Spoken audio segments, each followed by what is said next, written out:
یہ زبان انسان کا جو ہے یہ تو ظاہر میں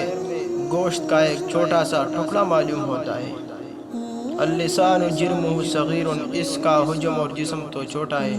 لیکن وہ جرمہ کبیر، اس کا گناہ بہت بڑا ہوتا ہے۔ ایک صحابی سفیان بن عبداللہ ثقفی رضی اللہ عنہ فرماتے ہیں کہ میں نے کہا کہ یا رسول اللہ حدثنی بامر اعتصم بہ، کہ اے اللہ کے رسول مجھے ایسی بات بتا دیجئے کہ میں اس کو مضبوطی سے اختیار کیے رکھوں۔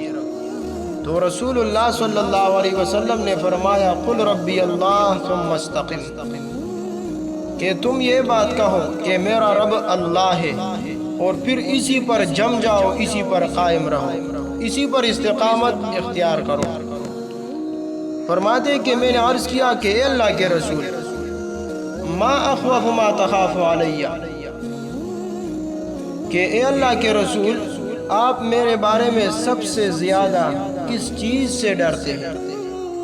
تو آپ صلی اللہ علیہ وسلم نے اپنی زبان مبارک پکڑ لی، پھر فرمایا کہ اس یعنی زبان سے معلوم ہوا کہ جسم کے اعضاء میں سب سے زیادہ ڈرنے والی چیز زبان اور اس کا کردار ہے، جس پر دنیا و آخرت کے اعتبار سے اچھے اور برے ثمرات مرتب ہوتے ہیں۔